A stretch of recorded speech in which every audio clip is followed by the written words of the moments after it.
En 1950, la SNCF mettait en essai entre Aix-les-Bains et La Roche-sur-Foron une nouvelle formule d'électrification utilisant le courant alternatif de fréquence industrielle, 25 000 volts, 50 périodes.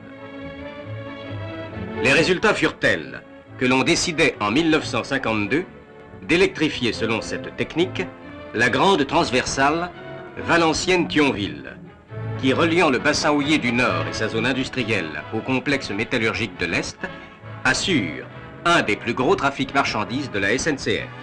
En 1955, ce tronçon est inauguré, suivi immédiatement de Valenciennes-Lille. Les premiers essais confirment les exceptionnelles qualités de ce mode de traction appliqué aux trains lourds de minerais et de charbon qui circulent sur des lignes à rampe sévère. Très rapidement, les caténaires atteignent Metz et Strasbourg en 1956 et enfin Bâle en 1957, complétant l'équipement des 655 km de la grande artère du nord-est de la France. Le courant alternatif était également adopté et mis en service en 1958 sur Dôle-les-Verrières-Valorbe, achevant l'électrification de la ligne internationale qui, de Paris à Brindisi, traverse la France, la Suisse et l'Italie. Et pendant que les premiers chantiers sont ouverts entre Strasbourg et Paris, la liaison Paris-Lille est achevée et inaugurée en janvier 1959. 7 janvier 1959. La gare du Nord à Paris va ajouter une page à son histoire. L'électrification de la ligne Paris-Lille.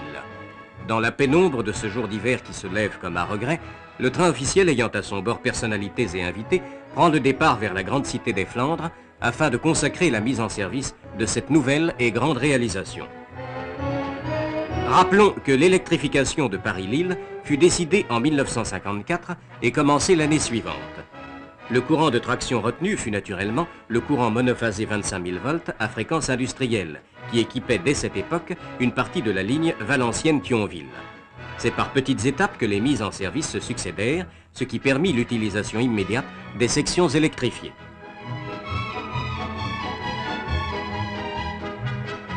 Dès octobre 1957, la transversale des houillères passant par Lens, Ostricourt, Douai et Somain bénéficie de la traction électrique.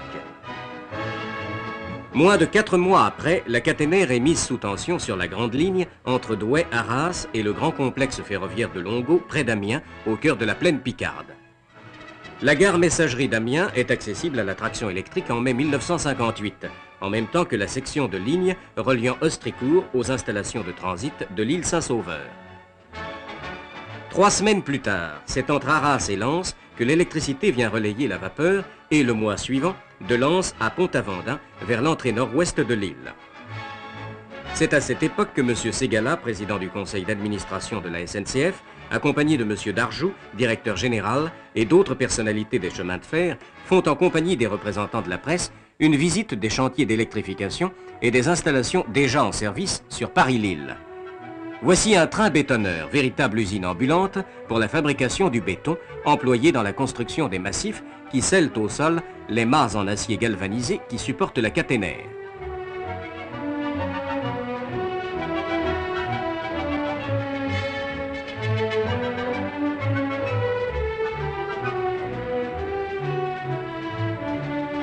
En passant à Longeau, on peut voir quelques locomotives électriques en service sur les sections déjà électrifiées. Un arrêt de quelques instants permet aux visiteurs de remarquer la simplicité, devenue maintenant familière, des sous-stations de traction pour courant à fréquence industrielle. La gare de Douai, complètement anéantie comme tant d'autres pendant la guerre, a été reconstruite dans un style net et sobre, avec large emploi de la brique, chère aux bâtisseurs du Nord. Ces bâtiments, moins importants que celui de la gare à laquelle ils font suite, renferment dans leurs murs tout un univers électronique. Ils abritent la station des répéteurs des télécommunications et le poste de la commande centralisée des sous-stations. 2 postes de commande centralisés seulement sont prévus sur la région du Nord, ici à Douai et à Paris. Le poste de Douai, qui étend dès maintenant son action sur toute la partie nord de la relation Nord-Paris, commandera dans l'avenir toutes les lignes qui seront électrifiées ultérieurement dans cette région. Arras-Dunkerque, l'île Dunkerque et la ligne de Belgique au-delà de Compiègne par Saint-Quentin, Aulnoy et Jeumont.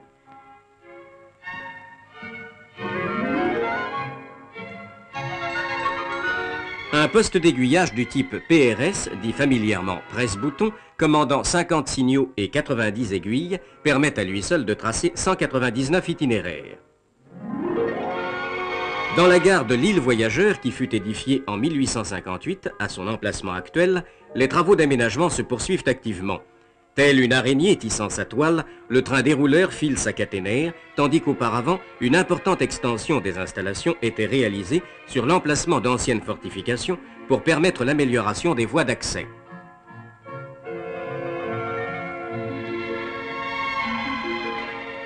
Les 3 postes d'aiguillage hydropneumatiques vont être remplacés par ce poste unique qui commandera les 280 itinéraires nécessaires à la vie de la Grande Gare. Tous ces travaux sont terminés le 22 juillet 1958. Dès cette date, la gare de l'île Voyageur peut recevoir les trains remorqués électriquement. Puis, au mois de novembre de cette même année, c'est l'importante section Amiens-Creil qui est mise en traction électrique. Enfin, dernière étape de l'entreprise, les caténaires entre Creil et Paris sont mises sous tension le 9 décembre 1958.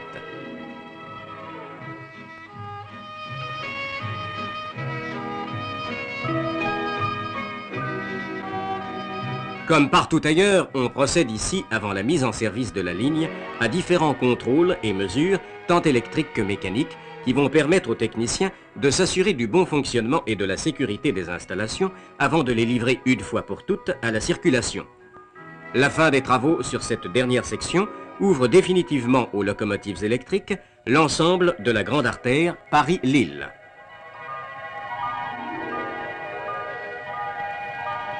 Dans la gare de Paris-Nord, un poste d'aiguillage unique remplace 2 postes vieux de 25 ans. Il commande 100 aiguilles et 59 panneaux de signalisation lumineuse qui permettent de tracer au train 490 itinéraires.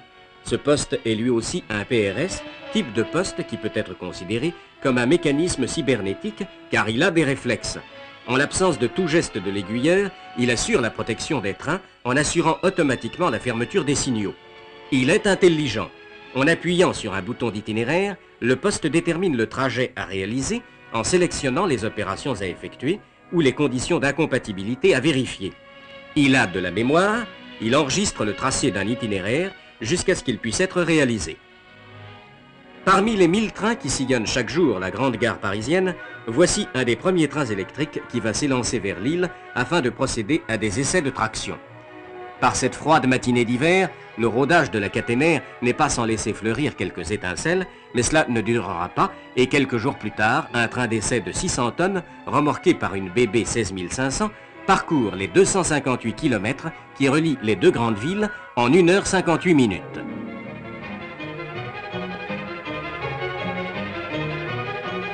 Pour la vapeur maintenant, les jours sont comptés. Petit à petit, la traction électrique prend possession de la grande ligne. Pour les trains les plus rapides, le temps de parcours est aujourd'hui ramené à 2 h 15, puis le sera à 2 h 10, car l'électrification permet d'utiliser à plein la vitesse limite autorisée sur la ligne, 140 km à l'heure.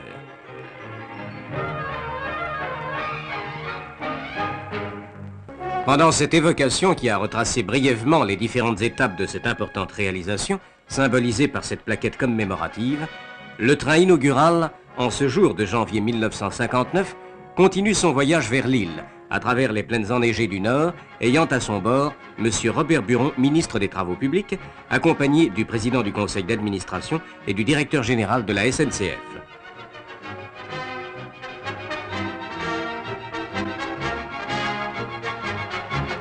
Lille, terme du voyage et but de cette mémorable journée qui fera date dans l'histoire des chemins de fer français.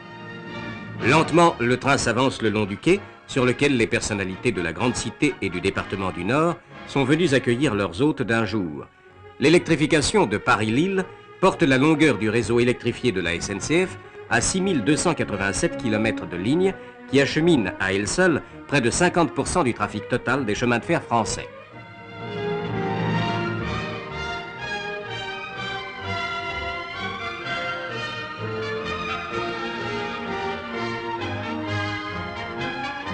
Au pied du célèbre beffroi, avant d'entrer à l'hôtel de ville, M. Robert Buron salue le drapeau du régiment qui lui rend les honneurs.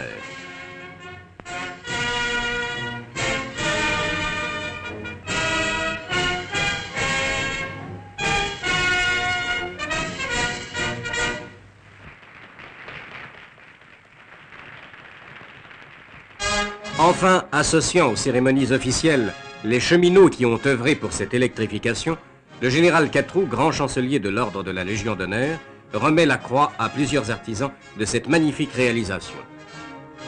Grâce à nos ingénieurs, nos techniques ferroviaires progressent inlassablement, même par-delà les frontières, où elles vont porter aux quatre coins du monde le renom de la qualité française.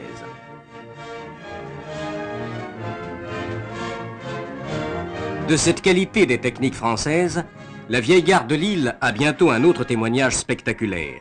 En effet, quelques semaines après cette journée historique, la télévision française, en collaboration avec la SNCF, va réaliser pour la première fois au monde un reportage télévisé en direct depuis un train en marche entre Creil et Paris. Machine en tête, le train régulier numéro 324 Lille-Paris est prêt au départ, déjà observé par la caméra qui va transmettre à l'antenne ses premiers tours de roue.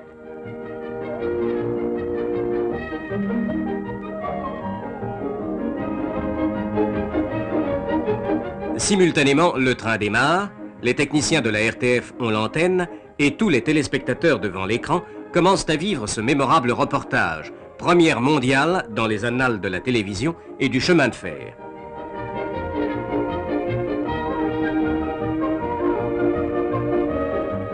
Dans une des voitures du train, transformée pour la circonstance en studio et en centre d'émission absolument autonome, réalisateurs, caméramens et techniciens procèdent aux répétitions et aux essais d'usage. Une liaison radio-téléphonique permet de rester en contact avec la technique de Lille et de Paris.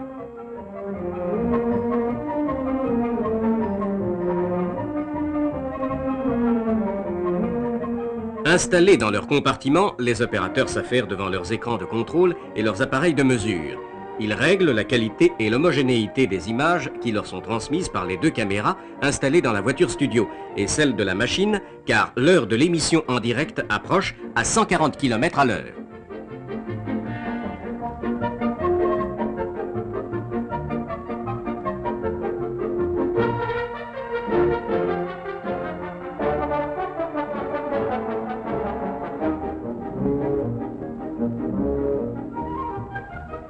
Pendant ce temps, entre Creil et Paris, une équipe de prise de vue s'installe dans un paysage de givre et de neige pour saisir au passage le Lille-Paris télévisé et le montrer en pleine vitesse aux nombreux amateurs confortablement installés devant le magique petit écran.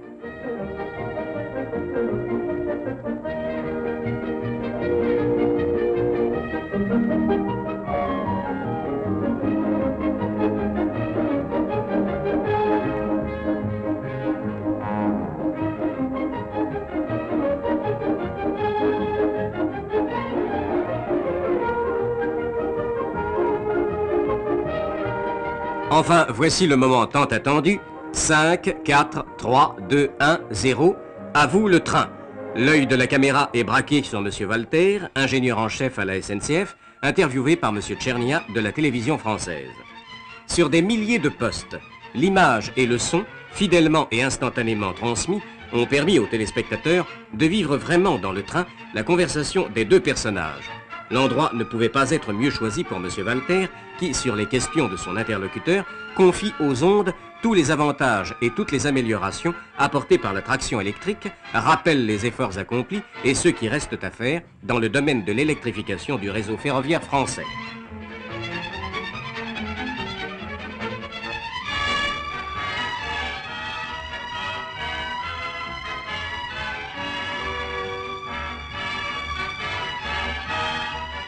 L'émission Téléfer se termine. Exactement à l'heure convenue, on rend l'antenne aux caméras postées dans la gare de Paris-Nord qui vont enchaîner sur les dernières images de cet exploit sans précédent. En tout point, l'expérience a parfaitement réussi. Elle ouvre pour le chemin de fer et pour la télévision des possibilités nouvelles en même temps qu'elle consacre la valeur mondiale des techniques françaises.